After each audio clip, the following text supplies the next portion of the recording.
सर्व महिलांसाठी मोठी आनंदाची बातमी. नवीन योजना सुरू, जिल्हा परिषद योजना. यामध्ये मोफत 40 वस्तू तुम्हाला इथं मिळणार आहे. यामध्ये सायकल असेल, वॉटर फिल्टर असेल, तर भांडी असेल, तर अशा विविध वस्तू तुम्हाला इथं मिळत आहे. जर तुम्हाला योजनेचा लाभ घ्यायचा असेल तर हा व्हिडिओ तुम्ही शेवटपर्यंत बघा. कोण पात्र आहेत, अर्ज कसा करायचा आहे, कोणत्या जिल्ह्यात अर्ज सुरू झालेला आहे, सविस्तर माहिती इथं पाहणार आहे. तर आजची सर्वात मोठी आनंदाची बातमी, महिलांकरिता नवीन योजना सुरू करण्यात आलेली आहे. तब्बल 40 वस्तू वाटप. आता राज्यातील महिलांसाठी मोठी खुशखबर इथं आलेली आहे. नवीन आता यासाठी अर्ज करू शकतात. तर यामध्ये वस्तूंची यादी देखील आपण इथं सर्वप्रथम पाहणार आहे. यामध्ये फ्रीज असेल, मिक्सर ग्राइंडर असेल, शिलाई मशीन असेल, LED TV असेल, सायकल, गॅस शेगडी, वॉटर फिल्टर, त्याचप्रमाणे इथं प्रेशर कुकर, यानंतर स्टील भांडी, संच, इस्त्री, याचप्रमाणे पंखा, table fan, air cooler, washing machine, याचप्रमाणे पंखा, गादी, उशी, यानंतर कपाट, अभ्यास टेबल, प्लास्टिक खुर्च्या, डायनिंग टेबल, सोलर दिवे, LED बल्ब, पाण्याची टाकी, हँड, त्याचप्रमाणे शेगडी, थर्मास, स्टील डबा संच, ताट, वाट्या, वॉटर फिल्टर, कॅन, याचप्रमाणे इलेक्ट्रिक टेबल, भाजी कटर, धान्य साठवून ड्रम, चादर, मच्छरदाणी, घड्याळ, स्कूल बॅग, छत्री, याचप्रमाणे जी काही किट तुम्हाला इथं मिळणार आहे. तर आता महिलांकरिता जी काही इथं योजना सुरू करण्यात आलेली आहे, तर यामध्ये तब्बल मोफत 40 वस्तू इथं देण्यात येत आहे जिल्हा परिषद योजनेच्या अंतर्गत. तर तुम्ही याचा स्क्रीनशॉट काढून घ्यायचा आहे. तर आता यामध्ये जे काही 40 वस्तू तुम्हाला इथं देण्यात येत आहे. आता महिलांसाठी खुशखबर, अर्ज कसा करायचा आहे यामध्ये पाहणार आहे आपण. आता कोणाला लाभ इथं मिळणार आहे. सर्वप्रथम यामध्ये आर्थिकदृष्ट्या दुर्बल महिलांना या योजनेचा लाभ मिळणार आहे. दारिद्र्य रेषेखालील BPL कुटुंबातील महिलांना, विधवा महिला असेल, निराधार महिला असेल, दिव्यांग महिला असेल, बचत गटातील महिलांना, आता यामध्ये या महिलांना लाभ इथं मिळणार आहे. तर आता यामधून जर तुम्ही असाल तर लगेच अर्ज करा. याचप्रमाणे ग्रामीण भागातील महिला, कोण आहे यामध्ये? ग्रामीण भागातील महिला, अनुसूचित जाती SC प्रवर्गातील महिला, अनुसूचित जमाती ST प्रवर्गातील महिला, इतर मागासवर्गीय म्हणजे OBC महिलांना, अल्प उत्पन्न घटकातील महिलांना, शेतकरी कुटुंबातील महिलांना, बांधकाम कामगार महिला, याचप्रमाणे एकलन महिलांना.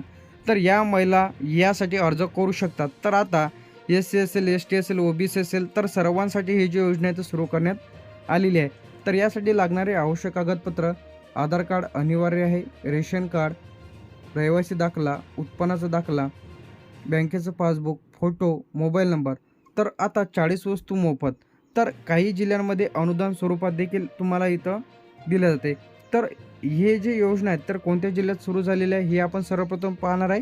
यानंतर पाहू आपण फॉर्म कसा भरायचा आहे यामध्ये आणि कुठे भरायचं आहे. मुंबई शहर, मुंबई उपनगर, ठाणे, पालघर, रायगड, रत्नागिरी, सिंधुदुर्ग, नाशिक, धुळे, नंदुरबार, जळगाव, अहमदनगर, पुणे, सातारा, सांगली, कोल्हापूर, सोलापूर, यानंतर येते आपलं छत्रपती संभाजीनगर, जालना, बीड, धाराशिव, लातूर, नांदेड, यानंतर परभणी, हिंगोली, अमरावती, अकोला, वाशिम, बुलढाणा, यवतमाळ, नागपूर, वर्धा, भंडारा, गोंदिया, चंद्रपूर, गडचिरोली. तर या जिल्ह्यांमध्ये राज्यातील अर्ज प्रक्रिया इथं सुरू. आता मोफत 40 वस्तू योजना जे काही महिलांकरिता इथं घरकाम करणाऱ्या महिलांसाठी मोठी आनंदाची बातमी. आता अर्ज कसा करायचा आहे थोडक्यात आपण इथं पाहणार आहे. सर्वप्रथम अर्जदाराचे पूर्ण नाव, जे महिला यासाठी फॉर्म भरत आहे तर त्यांचं पूर्ण नाव तुम्हाला इथं व्यवस्थित लिहायचं आहे. आता ही जी माहिती तुम्ही भरत आहे ही आधारप्रमाणे इथं भरा. कशाप्रमाणे? आधारप्रमाणे. जर आधारमध्ये मिस्टेक असेल किंवा चुकीची माहिती असेल तर ते तुम्हाला आधार कार्ड अपडेट करून घ्यायचं आहे आणि नंतरच फॉर्म भरायचा आहे. याचप्रमाणे अर्जदाराचे पूर्ण नाव लिहिल्याच्या नंतर पती किंवा वडिलांचे नाव. जर तुमचं लग्न झालेलं असेल तर पतीचं नाव टाका किंवा लग्न जर झालेलं नसेल तर वडिलांचं नाव तुम्हाला इथं टाकायचं आहे. यानंतर इथं तुमची जन्मतारीख. आता जन्मतारीख हे तुम्हाला आधारप्रमाणेच इथं टाकायची आहे. याचप्रमाणे तुमचा चालूवाला मोबाईल नंबर, दुसऱ्याचा मोबाईल नंबर टाकू नका. OTPद्वारे व्हेरिफिकेशन देखील इथं केले जाते. तर त्यासाठी तुमचा चालूवाला स्वतःचा मोबाईल नंबर टाका. आधार क्रमांक टाका, न चुकता व्यवस्थित टाकायचा आधार नंबर. आता यामध्ये जातीचा प्रवर्ग, यामध्ये SC असेल, ST असेल, OBC असेल, ओपन असेल, या चेकबॉक्सवरती राईट क्लिक असं तुम्हाला क्लिक करायचं आहे, जे की तुमची जे काही कॅटेगरीमध्ये आहात. यानंतर तुमचा पत्ता, यामध्ये तुमच्या गावाचे नाव तुम्हाला इथे लिहायचे आहे, तालुका, जिल्हा, पिनकोड हे तुम्हाला व्यवस्थित तुमची माहिती इथं टाकायची आहे. काय गाव, तालुका, जिल्हा, पिनकोड व्यवस्थित. यानंतर येते आर्थिक माहिती, यामध्ये तुमचं वार्षिक उत्पन्न तुम्हाला इथे टाकायचं आहे. उत्पन्नाच्या दाखल्यानुसार उत्पन्नाचा जेव्हा दाखला काढसाल तुम्ही ते तुम्हाला इथे टाकायचं आहे वार्षिक उत्पन्न. रेशन कार्ड क्रमांक, आता हे मेरा राशन ॲप्लिकेशनवरती जाऊन तुम्हाला तुमचा आधार नंबर टाकून OTP टाकून तुम्ही चेक करू शकता की तुमचा रेशन कार्ड क्रमांक काय आहे ते ऑनलाईन चेक करू शकता का. यानंतर बँकेची माहिती तुम्हाला इथे द्यायची आहे. तर आता बँकेची माहिती कशासाठी लागते, काही वस्तूच्या ऐवजी तुम्हाला अनुदान इथं दिल्या जाते. आता बँक माहिती, यामध्ये बँकेचे नाव तुम्हाला इथे द्यायचं आहे. याचप्रमाणे कोणतं बँकेचं देसाल ज्याला आधार लिंक आहे, आधार लिंक खातं तुम्हाला इथं द्यायचं आहे बँकेचं. तर बँक खाते क्रमांक व्यवस्थित टाकायचा आहे, IFSC कोड तुम्हाला व्यवस्थित टाकायचे आहे. ही बँकेची माहिती तुम्हाला व्यवस्थित इथं भरायची आहे. तर यामध्ये चुकी करू नका तुम्ही. यासोबत तुम्हाला कागदपत्र इथं जोडायचे आहे. यामध्ये आधार कार्ड असेल, रेशन कार्ड, उत्पन्नाचा दाखला, रहिवासी दाखला, बँक पासबुक, फोटो हे तुम्हाला व्यवस्थित जोडायचे आहे. आणि स्वयं घोषणापत्र, मी अर्जामध्ये दिलेली सर्व माहिती खरी व बरोबर असल्याचे घोषित करते. चुकीची माहिती आढळल्यास अर्ज रद्द करण्यात यास माझी हरकत नाही. तर या पद्धतीने तुम्हाला अर्ज द्यायचा आहे. ठिकाण याचप्रमाणे. आता फॉर्म भरताना ह्या चुका अजिबात करू नका, अन्यथा तुमचा फॉर्म इथं रिजेक्ट देखील होऊ शकते. तर यामध्ये कोणत्या चुका करायच्या नाही आहे ते आपण इथं पाहणार आहे. सर्वप्रथम यामध्ये येते आधार कार्डवरील नाव आणि फॉर्ममधील नाव वेगळे राहू नका. म्हणजे जेव्हा तुम्ही फॉर्म भरता आधारवरचं नाव आणि फॉर्ममध्ये भरलेली माहिती हे तुम्हाला मॅच झाली पाहिजे. म्हणजे आधारवर जसे असेल तसेच त्या फॉर्मवर भरायचे आहे. बंद किंवा चुकीचा मोबाईल नंबर देऊ नका. म्हणजे दुसऱ्याचा मोबाईल नंबर असेल किंवा बंद मोबाईल नंबर इथं देऊ नका. त्यानंतर बँक खाते क्रमांक, IFSC कोड चुकीचा भरू नका. यानंतर अस्पष्ट म्हणजे जुना फोटो लावू नका. म्हणजे डॉक्युमेंट जे आहे ज्यामध्ये नाव ओळखू येत नसेल किंवा जुनी कागदपत्र असेल, ब्लर असेल, तर ते डॉक्युमेंट्स तुम्हाला अपलोड करू नका, म्हणजे देऊ नका. त्यानंतर अपूर्ण कागदपत्र जोडू नका. सही किंवा अंगठा ठसा द्यायला विसरू नका. जे की अर्जामध्ये विचारलेल्या माहितीनुसार कोणताही रकमा रिकामा ठेवू नका. म्हणजे कोणताही रिकामा म्हणजे आता जे काही तुम्हाला बॉक्स दिलेल्या सविस्तर माहिती तुम्हाला दिलेल्या फॉर्ममध्ये भरायची आहे. जातीचा प्रवर्ग निवडायला विसरू नका. म्हणजे चेकबॉक्सवरती क्लिक करायचं, तुमचं SC आहे, ST आहे, OBC आहे, ओपन आहे, हा पर्याय तुम्हाला निवडायचा आहे.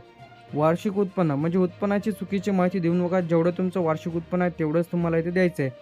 रेशन कार्ड क्रमांक चुकीचा लिहू नका. म्हणजे जेव्हा तुम्ही मेरा राशन ॲप्लिकेशनवरती जा, तिथं आधार नंबर टाका, तिथं तुम्हाला तुमचा जे काही रेशन कार्डचा नंबर तुम्हाला मिळून जाईल. त्याचप्रमाणे टाकायचं आहे. पत्ता न चुकता व्यवस्थित लिहायचं आहे. एकाच व्यक्तीने एकापेक्षा जास्त अर्ज भरू नये. एकाच वेळेस एकच व्यक्ती अर्ज करा. म्हणजे 5-6 योजनेसाठी अर्ज करू नका, जेणेकरून तुमचा अर्ज इथे रिजेक्ट होणार नाही. कोणत्या एजंटला पैसे द्यायचे नाही आहे. कागदपत्र तपशील फॉर्म व्यवस्थित जतन करून ठेवा किंवा कोणाला फॉर्म तुमचा देऊ नका. वैयक्तिक माहिती कोणाला शेअर करू नका. आता फॉर्म कुठं भरायचा आहे. आता ग्रामीण भागातील अर्जदार यामध्ये कार्यालयामध्ये भरू शकता. पंचायत समिती कार्यालयामध्ये जाऊन तुम्ही विचारून घ्या माहिती की ही योजना चालू आहे का. याचप्रमाणे जिल्हा परिषद योजना, आता भरपूर योजना इथं सुरू करण्यात आलेल्या आहेत. ताडपत्री अनुदान योजना असेल, त्याचप्रमाणे 30 भांडी वाटप असेल, सायकल अनुदान असेल, याचप्रमाणे वॉटर फिल्टर असेल, 10 अत्यावश्यक वस्तू, महिलांसाठी विश्वकर्मा योजना असेल, बांधकाम कामगारांसाठी 32 नवीन योजना इथे सुरू झालेल्या आहेत. तर या योजनेच्या माध्यमातून तुम्हाला इथं लाभ मिळणार आहे. महिला व बाल विकास कार्यालय, आता तुम्हाला तुमचे अर्ज सादर करता येणार आहे. आता यामध्ये ऑनलाईन अर्ज कसा करायचा आहे, तर तुमच्या महाडीबीटी पोर्टलवरती जाऊन देखील तुम्हाला या योजनेचा लाभ इथं करता येणार आहे. तर आता महाडीबीटीद्वारे ट्रॅक्टर असेल, रोटर असेल, तर अशा भरपूर योजना जे की शेतकऱ्यांसाठी इथे सुरू करण्यात आलेल्या आहे. सर्व अपडेट्स तुम्हाला आपल्या चॅनलवरती बघायला मिळेल तुम्हाला. आता इथं तुम्हाला जे काही झेडपीच्या ऑफिशियल पेजवरती जाऊन तुम्हाला या ॲप्लिकेशनची नोंद किंवा नवीन रजिस्ट्रेशन यावरती क्लिक करून तुम्ही वैयक्तिक माहिती तुम्ही भरून या योजनेचा लाभ घेऊ शकता. तर तुम्हाला काय करायचं आहे, जे की आता आपल्याला जिल्हा परिषद योजनेच्या अंतर्गत फॉर्म भरायचा आहे. तर आता तुम्हाला सर्वप्रथम आपले जे काही जिल्हा परिषद योजनेच्या ऑफिशियल पेजवरती यायचं आहे. यामध्ये तुम्हाला तुमचा रजिस्ट्रेशन नंबर, रजिस्ट्रेशनमध्ये तुम्हाला क्लिक करून न्यू रजिस्ट्रेशनवरती क्लिक करा. तुमचे नाव, आधार क्रमांक टाकून लॉग इन करून घ्यायचं आहे. वैयक्तिक माहितीमध्ये नाव, पत्ता, जात, वार्षिक उत्पन्न, बँकेची माहिती अचूक भरायची आहे. योजना तुम्हाला सिलेक्ट करायची आहे. ताडपत्री आहे, शिलाई मशीन आहे, जे की योजनेचा लाभ घ्यायचा आहे ते तुम्हाला सिलेक्ट करा. कागदपत्र अपलोड करा, अर्ज सबमिट करा. या पद्धतीने तुम्ही तुमचा अर्ज भरू शकता. तर आता याबद्दल तुमच्या मनामध्ये काही अडचण असेल किंवा असं नाही की सर्व योजनेच्या माध्यमातून जे काही तुम्हाला वस्तू दाखवलेल्या आहेत ते वस्तू याच योजनेच्या अंतर्गत मिळेल असं नाही. तुम्हाला यामध्ये विश्वकर्मा योजना असेल, बांधकाम कामगार योजना असेल, महिलांसाठी जे काही योजना सुरू करण्यात आलेल्या आहे, तर अशा विविध योजना आहे. तर विविध योजनेच्या अंतर्गत तुम्हाला हे जे वस्तू आहेत तिथं दिल्या जाते. तर अशा पद्धतीने तुम्हाला तब्बल 40 वस्तू जे काही जिल्हा परिषद योजनेच्या अंतर्गत इथे दिल्या जाते. तर लगेच अर्ज करा, वस्तूचा लाभ